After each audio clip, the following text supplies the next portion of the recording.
Basically, they're just separate because my tax guy said they have to be. We run between 100 to 300 colonies, at least that's what we did last year. We're constantly growing. I basically sell nukes and honey just so I can build my numbers. You know, I don't want to be the #1 nuke seller in the nation or anything. I want to run a few thousand colonies. So that's what we did, last year. I think I've been doing this for about 7 or 8 years. Me and my wife kind of fight on when we actually started, but that's about how many years that I have as far as experience goes. So what we do is, like I said, we're a local Honeybee farm, 30 minutes outside the city. We sell quality nukes. One thing we do that's a little bit different is, we make up our nukes, okay? A lot of the people that you buy nukes from, they're just brokering them.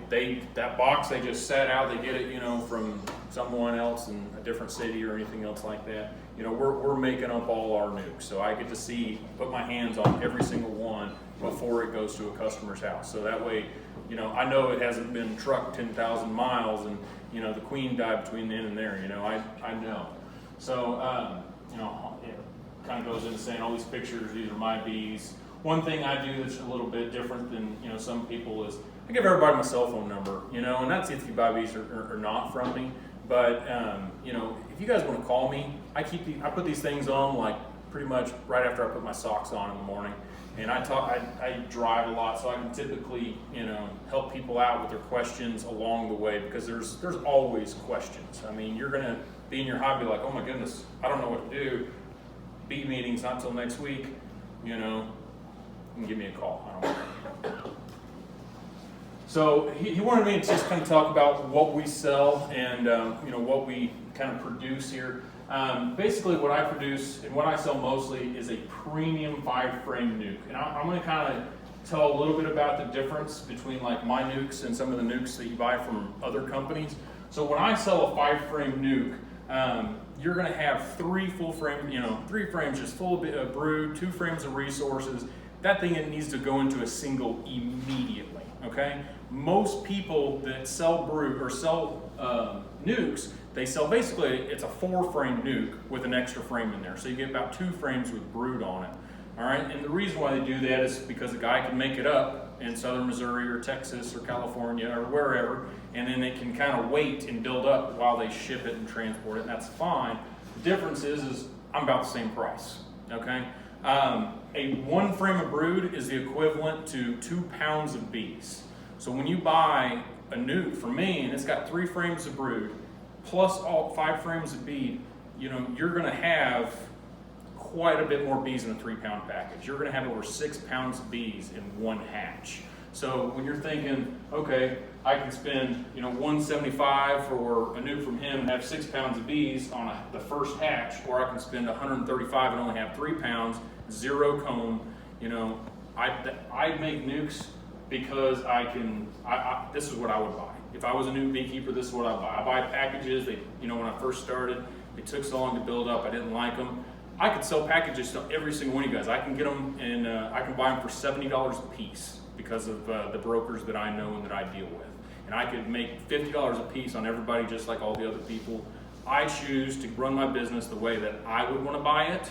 And what I want to buy is something that's going to build up fast and it's something that's going to be more productive. We run, let's see, like I said, these are going to make honey their first year. I mean, unless it's like crazy like the last year so. But they're going to pretty much have honey their first year for the most part. Pick up late April. They're $175. You start buying more, it starts getting cheaper. You prepay for all of it. It gets cheaper. If you want to pick them up a little bit in the later of the year, it gets cheaper. But that's our 5-frame nuke right there. And these all come with Minnesota hygienic queens. All right, I'll just talk real quick about those. The reason I like Minnesota hygienic queens is I was treatment free for several years. I got tired of losing bees, and so I needed to work on, the treatment free bees that I was getting from all these cutouts and, the wild bees that everybody says is going to save us. They're super swarmy. They were, some of them were aggressive, but they never would produce much honey. I was working on a line that was mite resistance, that was making it through the winter, and I thought was great. I had a yard where I put half Minnesota hygienic, half this line that I was grafting off of that was my best cream of the crop of the hundreds of feral colonies that I had tested in Missouri. And the difference was, you look at the frames, they look identical. You look at the amount of bees, they look identical. The difference was the first year that I had those 2 frame splits, 2 frames of brood at the last week of March, of Minnesota Hygienics produced an average in this 1 yard of 150 pounds. Average, okay? My other ones, my Minnesota, or my Missouri mutts that I was running for their mite resistance, and they were so great because their brood pattern looked great, they produced between 30 to 50 pounds. I don't think I had a single one produce 60 pounds. The Minnesota Hygienics did 150. They're super docile. They produce. I mean, they do great in our winters. My winter losses went down by having Minnesota Hygienic queens. So I really love them. This is another thing that we sell, we do, is an economy 5-frame nuke. Basically, when you get this is what, I'm trying to compete with people who just want to get the absolute cheapest product so they can get into bees, all right? This is the people that are buying the packages, and they're paying $135. This is more, I call it an economy nuke, but this is more along the lines of what you're going to be buying when you buy somebody else's nukes. It's basically a 4-frame nuke with a 5th empty frame. You're going to have 2 frames of brood, 2 frames of resources, and an undrawn for them to build up on, okay? I do have an unspecified lane queen in there. I don't guarantee that it's a Minnesota Hygienic, even though that's what I run, but that's, I want people to buy premium nukes. I mean, you're going to be more happy if you buy one of those. These are great for people who want to build their numbers, but aren't necessarily worried about the honey that they're going to make this year. So let's say you guys got a colony that died that winter, right? You've got 2 boxes of drawn comb. So you've got a major head start. You could buy, 4 of these, split them all up into singles, and since you have that drawn comb, they should produce you honey because you have all that drawn comb, all right? So that's one thing I kind of recommend for people that do have colonies. This would be a good option if you've already got the drawn comb, or if you want to make a split, like, hey, I've got this colony, I'm going to split it in the spring, pull out a few extra frames of brood, throw it in that one, throw a honey super on it, it's going to produce for you the first year. So same deal. These are basically 145, and like I said, they'll go down to 130 just depending on pretty easily if you got to do a group buy and stuff like that. So that's those. Queens, I'm going to sell a few queens this year. These are bred. You're not buying virgins or anything like that. These are good quality bred Minnesota Hygienic queens. Onesie twosies, if you get less than 10, it's going to be $35. Basically, the more you buy, the cheaper it gets. Basically, I've got to pay. Got to package every single individual queen, so it's one of those things where it gets cheaper the more you get. Those are going to be available at the beginning of April. Those need to be paid in full prior. Don't call me April 1st, say, hey, can I get 10 queens from you? The answer will be no. So, but we are going to actually provide some queens this year. So, anyways, I think I'm trying to keep my time down, but you guys have any questions or anything? I've got a real quick question about one of my plans is I'm ready to get rid of some hot Italian hives, and I'd like to requeen with Minnesota Hygienics. I did get to work with one Minnesota Hygienic hive at the CVO this summer, and all of those were sweethearts. That was an amazing bunch of bees. But anyway, are there any particular problems with requeening standard Italians with the Minnesota Hygienic? No. I've even, some people say you'll have problems requeening Russians. I've tried Russians. I can't stand them. But I'll never. But I requeen them all. I bought some Russian queens last year. It wasn't very many. It was 6. I basically ran short on Minnesotics, and I'd already made the splits and everything. And I was like, well, crap. Let me see if I can get some. So I bought 6 of them. Only 2 didn't swarm. Of the 2 that didn't swarm, only 1 produced a box of honey. Like, they were, as far as like aggression, they were fine. But if a hive just wants to swarm on you, that's not productive in any fashion for you, Like, no matter what you want to produce, whether it's honey or more bees or anything like that, I'm sure some people have had better, I know a lot of people have had great luck with them. Me, I did not. I don't plan on buying any anytime soon. But it's just the beautiful thing is I have my opinion and you can have yours and we're both right, you know? So, we're both right. Oops. So question for you about, so I have got 4 Russian hives left Yeah. right now. If I were to, and I'm gonna put some additional nukes in the same area, what are my issues? What things should I be concerned about? None. 0, nothing. No, a lot of times in the wintertime, I might have 200 colonies in the same yard. So that way I can pull my feed rig and feed them off of one 75-foot hose in the middle. So you ain't gonna have a problem at all. Robbing wouldn't be a problem with any. Robbing is a problem in late summer with colonies, and so we will tend to, if like that late summer period, we like to have our nuke yard separate from our production yards. And so like if you have, and that, you know, in the spring that shouldn't be a problem, but you know, you can kind of mitigate those issues with reducers and everything else like that. But now I keep my hives real close so I can get in there and work them quick, but I'm not gonna put you know, something with 5 honey supers on next to a 5-frame nuke. You are gonna ask for problems doing that. So. Can you take 5 minutes and tell us how you do your splits? Yep, sure. All right. Split method do you have? So basically we do, you know, we'll do a lot of splits. I mean, we'll have 60 splits knocked out in just a few hours. And so what we do is when we make our splits is it's kind of a few day process, all right? So, you know, we do ours real early in the spring, you know, we never know what the weather is and you just have to deal with it, you know? So what we do is we go into the colony, say on Friday. We're gonna go and we're gonna bring extra boxes and we're gonna take queen excluders.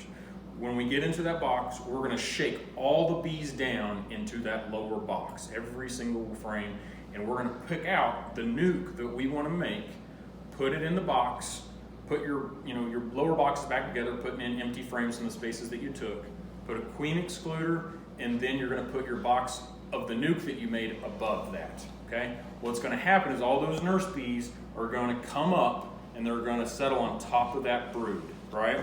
And then what you do is you come back the next morning early, like 6 a.m.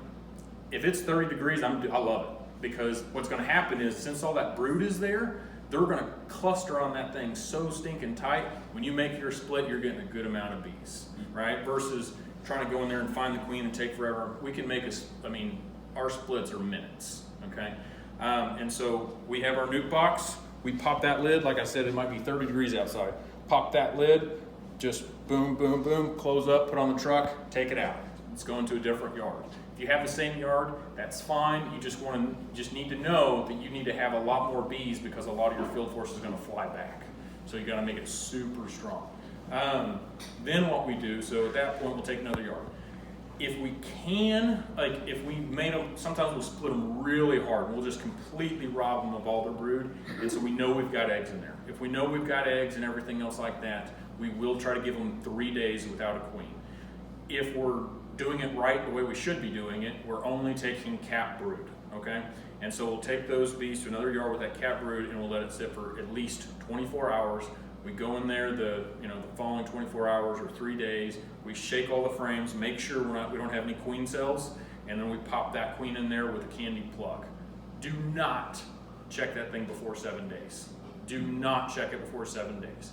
I've got Ancy before. I've opened them on day 4 because I was like, oh, I know she's out. She's, things been chock full of eggs, and then you look in the bottom and they're balling her because those eggs haven't hatched. So technically she's not laying.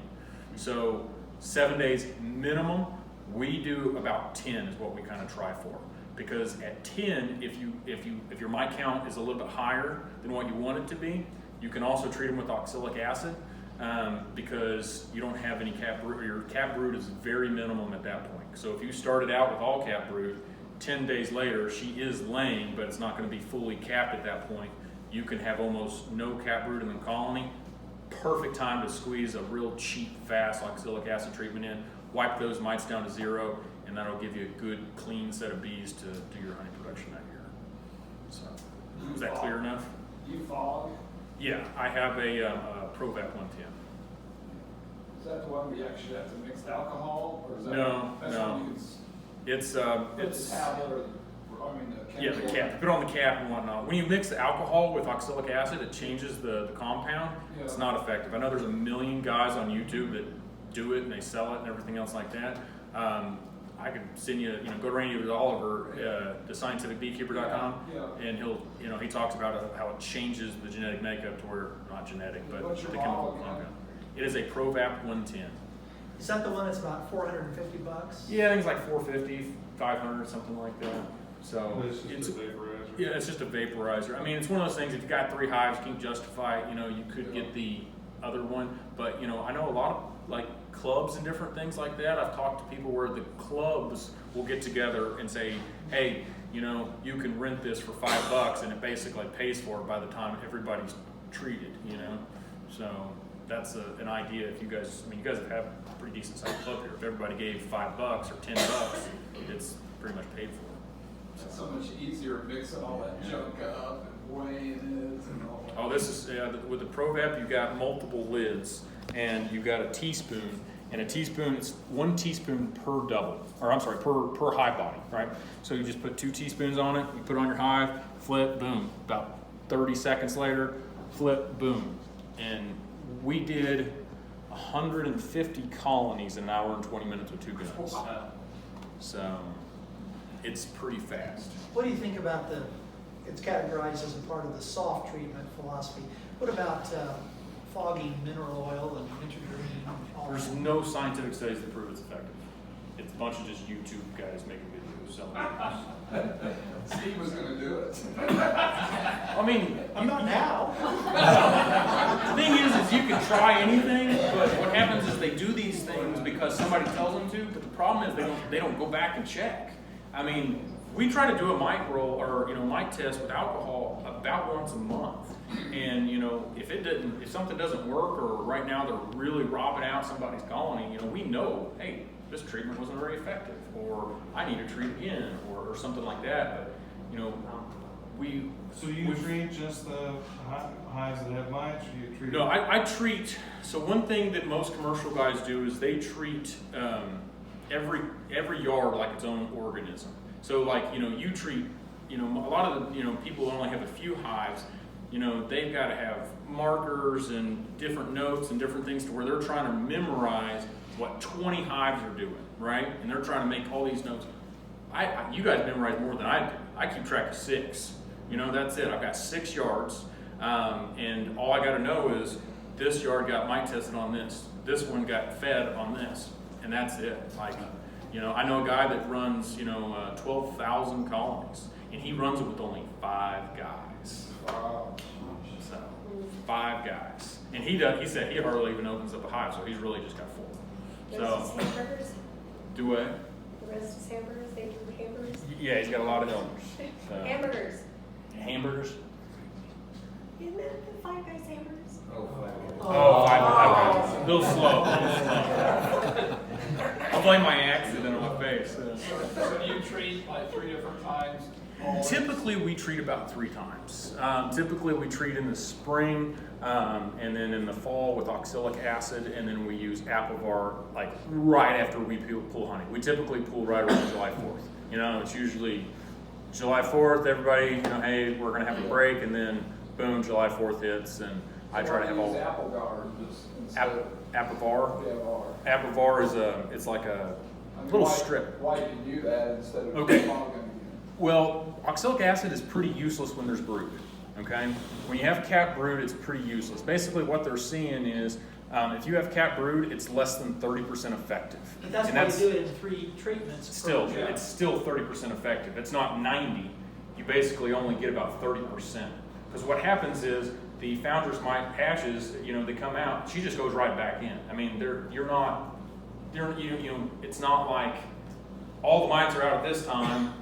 So anyways, get on Randy Oliver's website, Scientific Beekeeper, and he's done the studies, and like I said, he's finding about 30% of efficacy with the 3 every 5 days. He's got actual mite tests and everything where he did 3 days, 5 days, 7 days, 10 days. Sometimes 2 treatments, sometimes 4. But you can get on his mite model, and because he actually gives you the formula of them, which is a really advanced Excel program. And you can put in your different types of treatments, what your counts were, and then figure out your best program for your climate and your situation.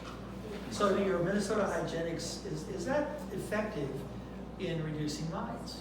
So basically, as far as effective goes, I don't know. I mean, we have to treat mites like pretty much everybody else. What I have found mostly is area specifics will get hit harder with mites because of mostly new beekeepers. Areas that I found that are closer to cities are really bad about having a lot of mite bombs. So I can go out, treat, get below threshold, come back a month later and have 15. That's from all the treatment-free beekeepers in that area and all the wild genetics and everything else like that. I'll have yards that are more isolated. I might just have to treat once a year. Most of the problem I have is treatment-free beekeepers and new beekeepers who don't treat and they become mite bombs to my bees. Yeah. So, I mean, This going to the question of treating oxalic acid 3 times. Jennifer Berry's research showed that they actually, you think you got them all, but there's a rebound, and then in the fall you end up with more than if you hadn't even done it. Yeah. So I you find end up that just treating the interesting. weak ones and the strong, it's just like bacteria. Don't kill them all. The hardier ones. Yeah, she said it's a rebound of mites. So the advantage of the apple bars, you leave it in for so 45 days. Applegard, I think is it 48 days, Mike? It's like it's almost 2 months. When you get back to the yard, it's almost 2 months. It's almost 2 months. So you put Applebar in there, and what it is a slow release strip, okay? And basically what happens is as those bees are hatching, then they will get on the Applebar and die. That is the #1 product of commercial beekeepers, all right? I'm concerned about the price of that. I gotta be honest. Oh, yeah, Scott Irish, you know. Yeah, I mean, I understand it's expensive, but you know, dead bees cost more, you know. But I really like it. I mean, I really like it. When I started out, you know, I call oxalic acid the gateway drug to treatment bees. You know what I mean? A lot of people start out as treatment free, like I did, and then you get into oxalic acid because it's one of the cheap, you know, safe, blah blah blah treatments. And I love oxalic acid. I'm not trying to downplay it. What I'm saying is, you know, that's what you start, but you soon realize that it's not as effective in certain situations, like after honey. And those are numbers that are going to basically affect your winter success. We're looking right now with our, you know, over 100 colonies at a 3.5 winter loss this year. So, you know, when you run several hundred colonies and you get less than 10%, that's gold. We're at 3.5 right now. So, A few months left. yeah. So the whole concept of brood break, taking care of mites, is that not real, or? No, it's real. Oh, It's real. It's just too much yeah. drift. It's Real. yeah. I mean, brood breaks are great. Everyone's saying take advantage of your brood break. One, you don't have as many mites reproducing, but then if you're going to do treatments, it really works better there. I think I have So some that's why if you do your statistics on there. split, you created a brood break by definition, do your oxalic acid. Do your oxalic So acid. once your Mhm. honey's off, do Applebar if you Do need have to. before. Then in dearth and August, I mean- like whatever, then you can do an oxalic acid So- treatment because you've got a brood break. Bring bingo. They'll stop laying in October, November-ish, and you can hit them again.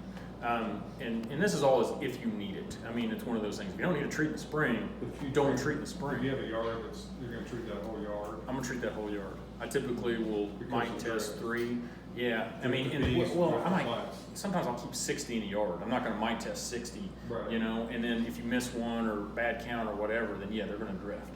So, but yeah, I mean, there's actually research that was at ABF where they, you know, I'm sure some of you guys have heard about the indoor wintering that people are doing now for commercial operations. Well, they're starting to look at it as a late summer indoor wintering in like July, as soon as they pull honey off, because then that queen will stop laying. Then you can hit them with the cheaper oxalic acid, and it'll actually save you money. You know what I mean? And less feed, I mean, less everything, but it's that, you know, that brood break. If you wanted to just use oxalic acid, this is what they do in Europe. They'll go in there, cage the queen for 2 weeks, get the hive completely broodless, hit them with oxalic acid, and I mean, you'll have 100%. almost 100%, you know. So, you know, if you got less than 10, that's really practical, you know.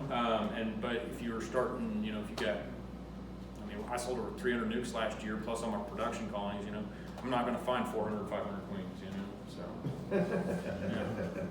Anyone else have a question for Matt before we go on? You mentioned the person's name, I think it's Randy Oliver, is that? Randy Oliver. Okay, if he's the one that has the spreadsheets and the data on. Yep, scientificbeekeeper.com. He is like my Bible for beekeeping. I don't hardly look at anybody else's stuff. I mean, I watch Ian Stepler on YouTube because he's another commercial guy that uses a lot of science. I'm kind of a science nerd. I like the data. I like the facts. I want to see somebody's graphs. I want to see somebody's spreadsheet. When somebody just gives me their ideas, it's like I can watch, Fox News and CNN if I just want somebody's ideas and opinions. I want facts. I want data. So. Fox News is the fact. Yeah. Yeah, we're not gonna go there. But Thank you so much. Hey, thanks. Really Thanks. appreciate it.